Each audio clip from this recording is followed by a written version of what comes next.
have the former President of India, President APJ Abdul Kalam, to speak with us. President Kalam, thank you so much for joining us today. I was happy to be with Wharton, yes. Since our publication is called Knowledge at Wharton, I wonder if you could tell us something about knowledge. Well, I designed a four-line poem-like thing called creativity. I would have made at least million children to repeat it, okay? Million children. Repeat, I will say, and they will repeat it. So I am going to say a few words about creativity. Learning gives creativity. Creativity leads to thinking. Thinking provides knowledge. Knowledge makes you great. So I am very happy.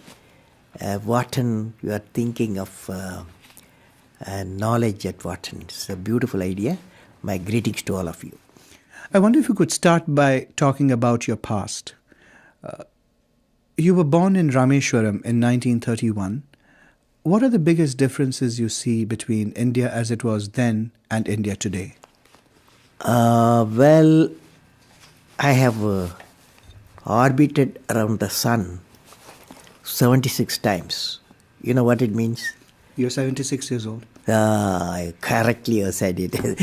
So, in that 76 period, I have seen, and when I was a young boy, the Second World War coming to an end. And then I saw the effect of war and injuries, healing.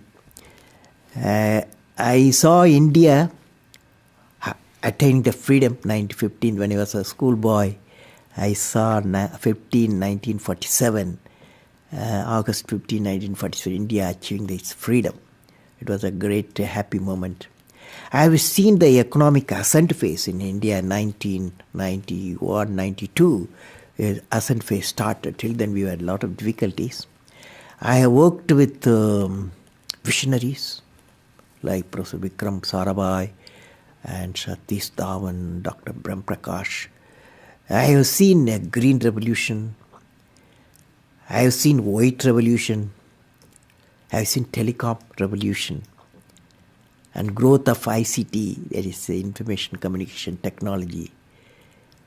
And I was involved in India's space program. It is one of our most successful program in the country. And self-sufficiency in the strategic weaponry. You just spoke about your involvement with India's rocket program. In fact, I know that you were also very involved with India's missile program and that you earned the nickname the Missile Man of India. Could you please tell us about that experience and what were the main lessons you learned?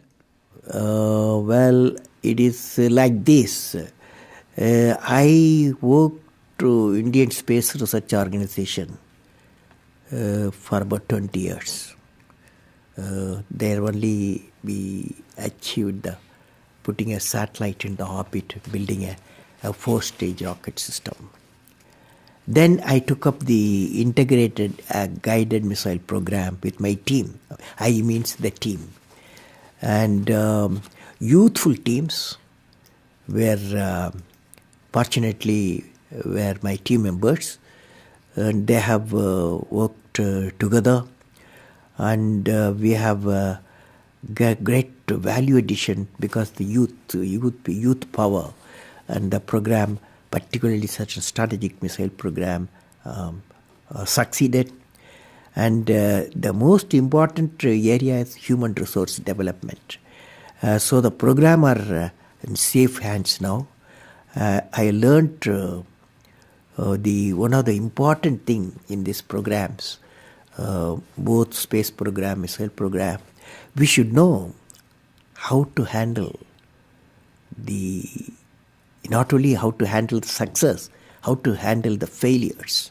Particularly you are in the management environment, Wharton.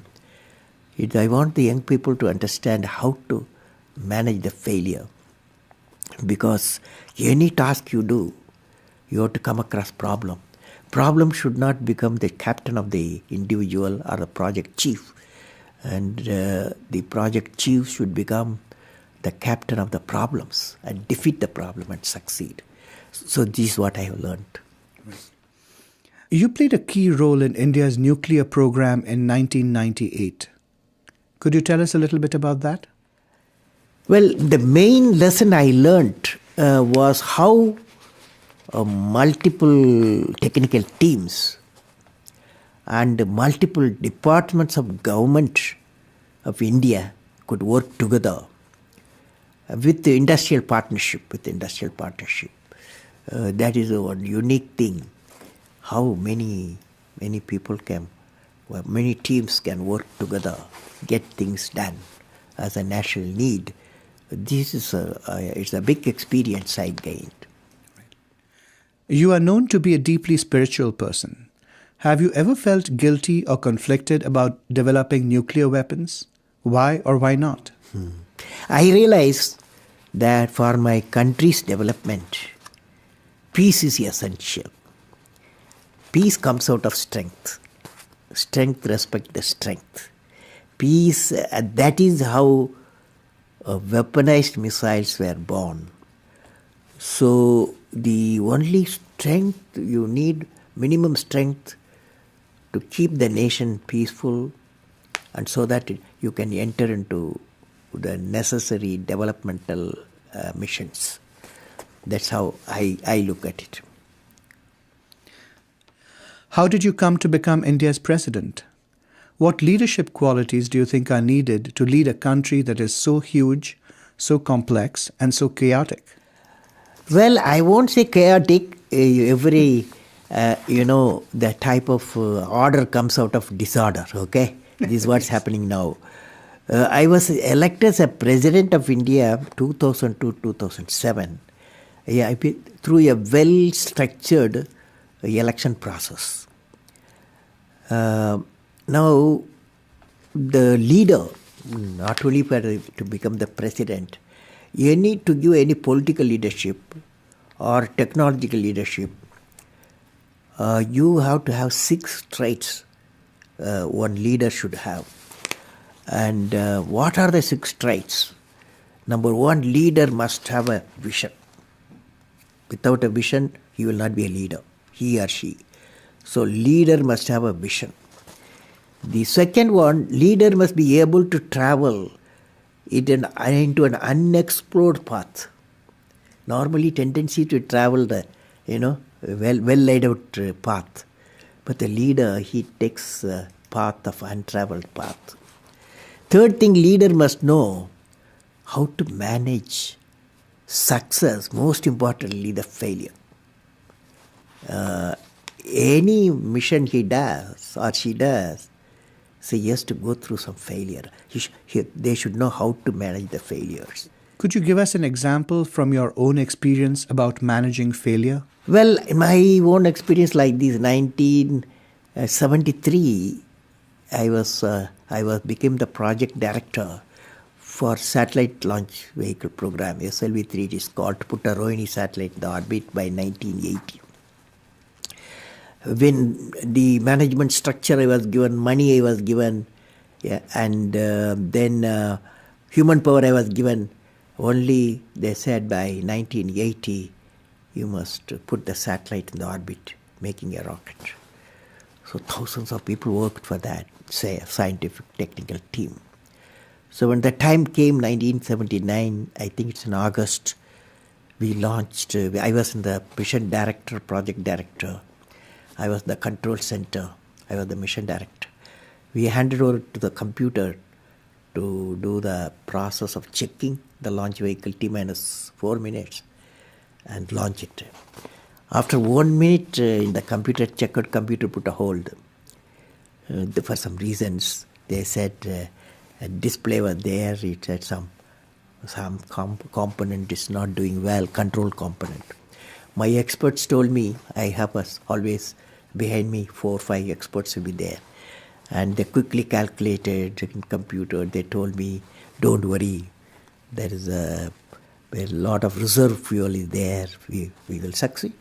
So I bypassed the computer. I went on manual, launched the rocket system. Okay, and it's a 4-stage rocket system. The first stage worked beautifully. As soon as the second stage separated, it got into trouble. Instead of satellite going to orbit, the whole rocket system went into Bay of Bengal. Okay, so it was a big failure. So that day, Indian Space Research Organization Chief, Professor Satish Dhawan, there's a press conference, 7 o'clock we launched. 7:45 there's a press conference. The whole world press is there in Sririkota at launch base. So I still remember the chairman of the organization, the leader of the organization, taking the press conference. I was by his side. He said, we have failed. First time we tried to attempted, and this failure really makes us to believe we have to give more technological support to my team, and they worked very hard. Definitely in a year they will succeed. So I was a mission director, I was a project director, I am responsible for the failure. And he took the responsibility of failure as a chairman of the organization, and the leader of the organization. Next year, 1980, July, we succeeded. The whole nation was jubilant. There was a press conference. Professor Satish Dhawan told me, you go and take the press conference. Okay. The message is, when the failure occurred, the leader of the organization owned the leader of failure. When the success came, he gave to his team. That the best management principle I have not learned previously. Any books have not taught me. I learned from that experience. Okay? That's a beautiful story. Thank you very much for sharing that. Next one, fourth point, leader must have courage to take decision. That's our problem today throughout the world. Leader must have a courage to take decision. Fifth one, leader should have a nobility in management. I mean, nobility in management, a big question mark. So I believe leader should have a nobility in management. Every action of the leader should be transparent. You know what I mean? That is, leader should work with integrity and succeed with integrity. Leader should work with integrity and succeed with integrity. And I believe president, since you asked the question, has to be continuously in touch with the people. Rashtrapati Bhavan, where I was there, became a People's Bhavan. Instead of Rashtrapati Bhavan, it becomes People's Bhavan.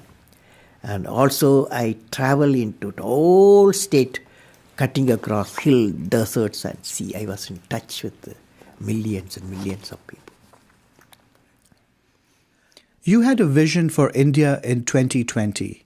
It was that gradually the differences between the countryside and the cities would disappear. Could you please explain your concept of the Pura and how that leads to this transformation? I'm glad you have studied my website, and I have explained the Pura concept in the keynote address. I'm going to do it today.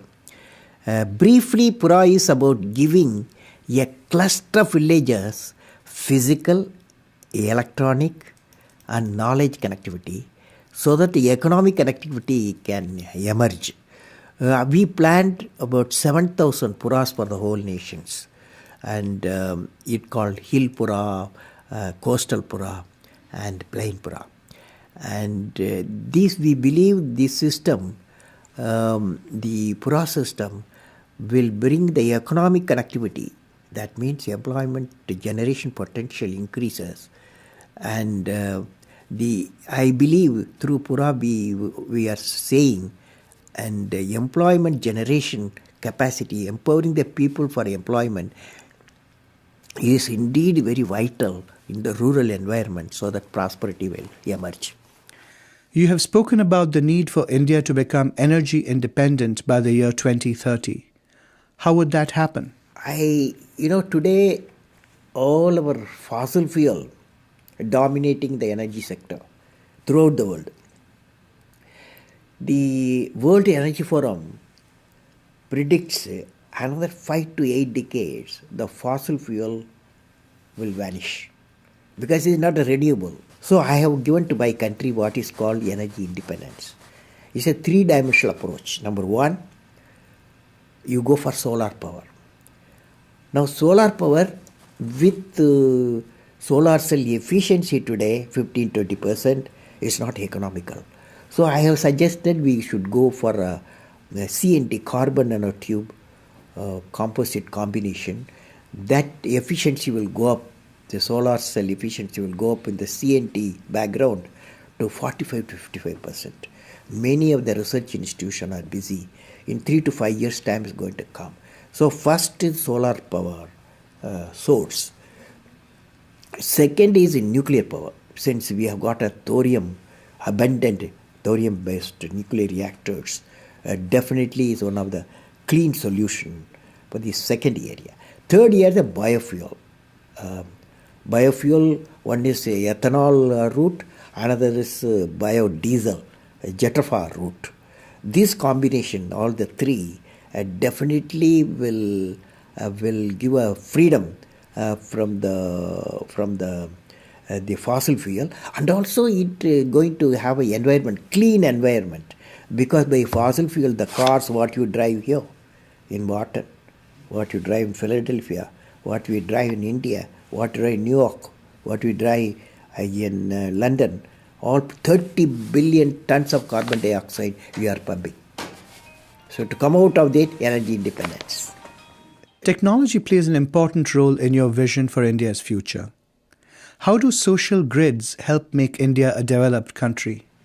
So what I believe is called societal grid.